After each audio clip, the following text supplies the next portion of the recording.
Puttana could be in the mode of goodness, man. Person, if I say I'm a bona fide guru and Prabhupada's going to deliver you, but worship me and all that. Hey man, you just found the Puttana. Puttana is inconclusiveness on the Shastras. Inconclusiveness, understanding of Prabhupada's books. That's why Prabhupada said, hey man, it's inconclusive. My godbrother's appointed in the chart. That's inconclusive. You're appointing Puttanas just by doing that. Getting together in a meeting and saying, yeah, you know, this guy follows the rules and regulations really good. He's memorized all the Bhagavatam. He's qualified. Give him a Acharya title. And it all fell apart. Krishna's not very happy. It's like, oh, you're trying to build something on a flimsy foundation of inconclusive truth. Break it down. See?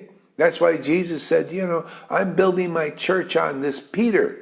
And the other, what do they call it? They call them apostles. They're on the firm foundation. I'm building my church there. See, what is that church? See? Conclusive understanding of the truth. You got to go through the door. See, that door. Otherwise, flaming swords will cut you down, man. And for them was Jesus Christ. And now, even now, it's those who represent Jesus Christ because they have the right understanding, because they worship Jesus Christ with loving ecstasy. It's always the same thing, man. Always the same principle. In Vaishnava, it's the same thing. To those who worship Krishna with loving ecstasy, they have the right understanding. They listen to them. Why wouldn't you want to listen to somebody with the right understanding? Well, if they don't chant the holy names with great ecstatic love, well, they're not conclusive. They can't be. They don't know Srimad Bhagavatam. Doesn't it say, you know, if you're not pure in heart, you cannot understand Srimad Bhagavatam. Why to go to anybody to listen if the heart isn't purified? If there's any envy, jealousy, false prestige, competition with Shuddha Bhakti, how can you know a book that is completely Shuddha Bhakti? This book is Shuddha Bhakti. Let me get the right thing. Here we go. Srimad Bhagavatam is Shuddha Bhakti personified in a book, because its conceptions are like that, especially when they're written by a pure devotee like Prabhupada. Therefore, who's going to represent him? It should be a pure devotee like Prabhupada, who's gotten the special mercy of the disciplic line. And they tell you what's in there. Oh man, what kind of result can come from that? Ecstatic love, like here, what's going on here. People are getting that. Getting inspired, making progress, emptying out all the bullshit, setting fire to the hearts of all that speculation you've taken on for years and lifetimes. Okay? So that pure Krishna can arise in your heart and clean out whatever else needs to be there. See, that's Guru. They remove the obstacles and you will experience that. You will feel that. You'll feel the removal of all the bullshit.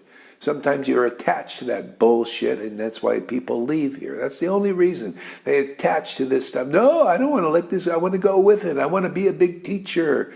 I want to be a big hypocrite. Of course, they don't think like that. I just want to go out there and be a big teacher, but I won't tell you that. I'm going to hide that from you. I'm going to hide that from those who come and listen to me. And inside I got all this crap, and I'm going, and the babies go there and they listen. See? The babies go there and they get mowed down. You think you're getting, that's external, right? Inside you're getting all the friggin' crap, man. And you wonder why people don't make it.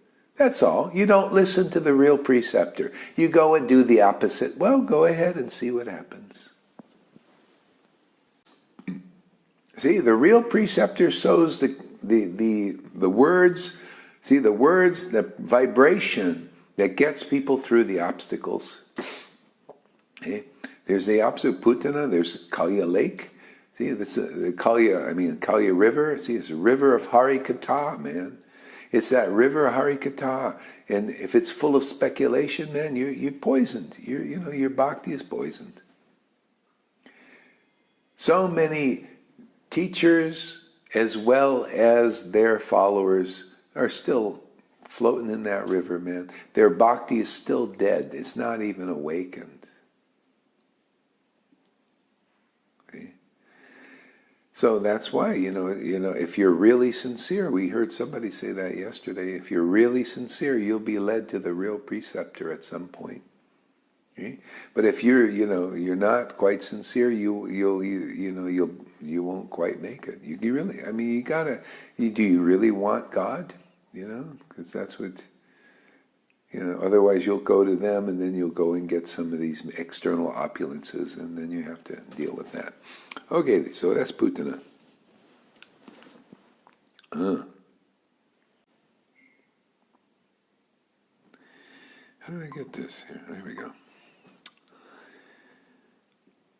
So while Nanda Maharaj was returning to Gokul, the same fierce Puttana whom Kamsa had previously engaged to kill babies. See Kamsa, he was the leader of all these.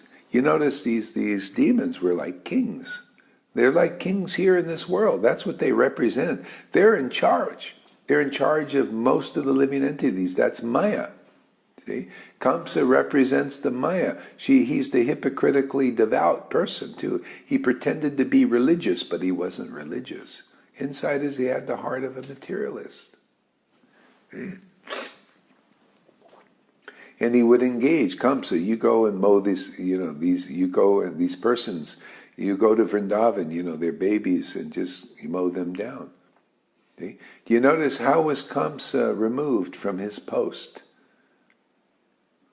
Okay. Well, Krishna had to come there. Krishna and the cowherd boys and a few others, they came to Vrindavan, to Mathura. Okay. And they killed that ignorance of the Kamsa. People, that's also metaphorical. You think, or it could be. It happened externally, but it happens, what's really necessary is to kill the ignorance. People believe in Kamsa. See, people believe in the false preceptors.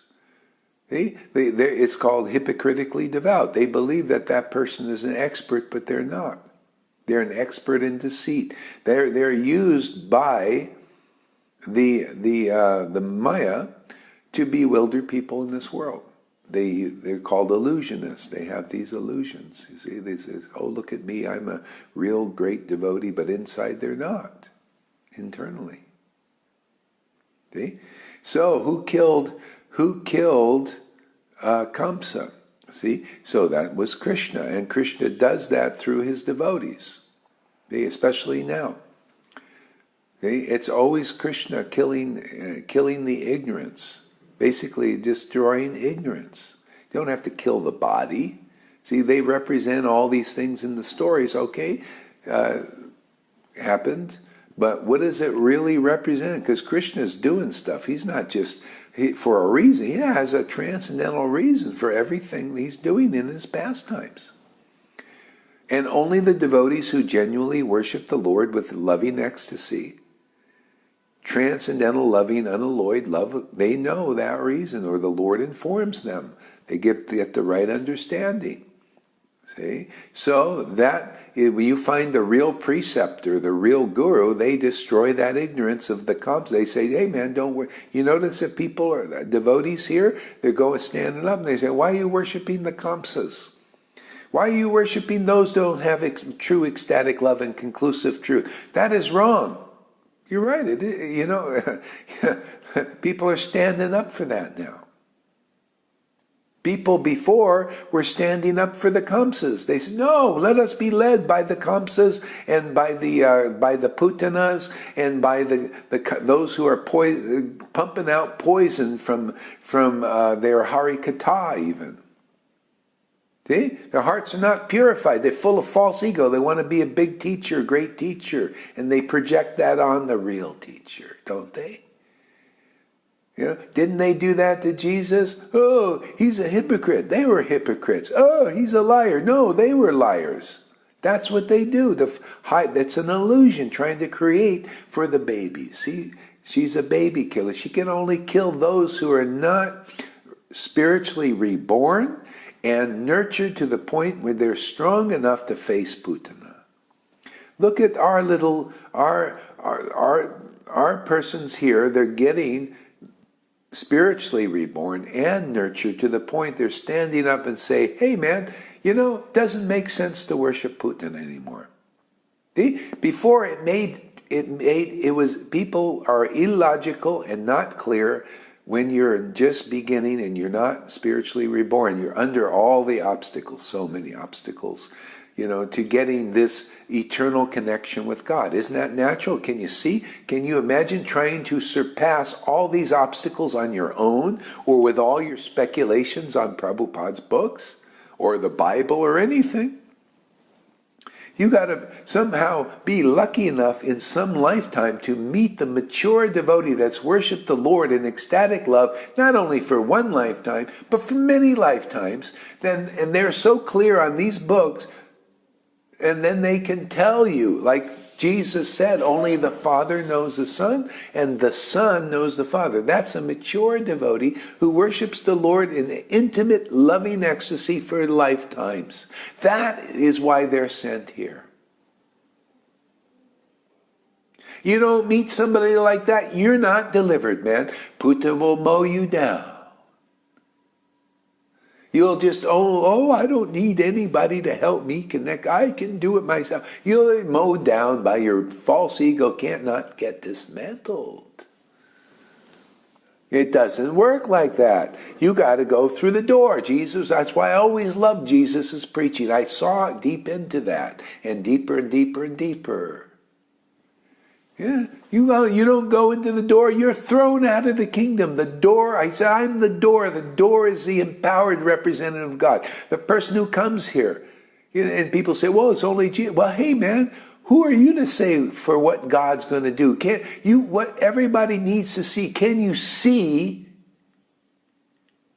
the symptoms of deliverance when it's here? Who the heck knew who Jesus was going to be? Well, it was anybody who could see the symptoms of deliverance. When Peter said, hey man, you're the Messiah, man, you're empowered by God to deliver our sorry buttocks. Oh, Jesus, very good. No man could reveal that to you. The Lord has revealed that to you. See? Can you see now who is facing off the Puttanas? Who has the power to dismantle Kalya Lake, and fill it with Krishna? That's all we do. We just fill that river, man. We just keep dumping Krishna in that water. What is Krishna? Is pure, conclusive Hari Katha. Talks about Krishna. Just keep putting it in that water, and Kalya's going around. I hate this stuff. What entered my river here? Yeah, conclusive truth. We just dumping it in like Clorox and cleaning that river out. Isn't that kind of what we're doing? Huh? Putting the Clorox. Hey man, let's clean out this river, man. It's killing too many people, man. Let's get the people poisoned out of, let's get them, ecstatically happy, chanting the holy name, man. Enter that river of bliss instead of a river of poison. See? So the real guru can get you through these obstacles. Otherwise, you're not getting through. It's only in your false, blind bluffing yourself. You're bluffing yourself or being bluffed by other bluffers. That's just how it is. And they prove, here we're proving that, hey, if it's still like Jesus said, you don't believe my word that I came to deliver your sorry buttocks.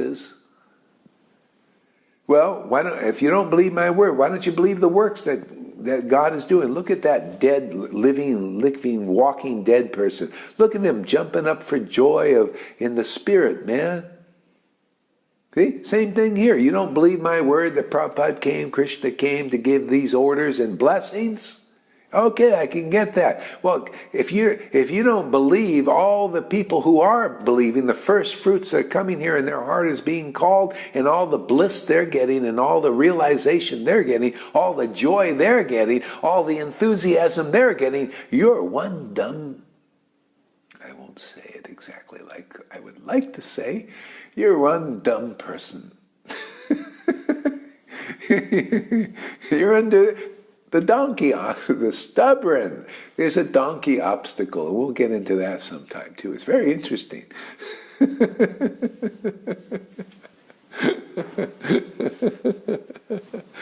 Very stubborn. I can't see it. No. The owl obstacle, you just see nothing but, hey man, I don't see the light. It's all over the place. You can't see the light. You can't see the writing on the wall. You can't see nothing. Oh no, I don't see anything. Yeah, because you're blind, man. You're an owl.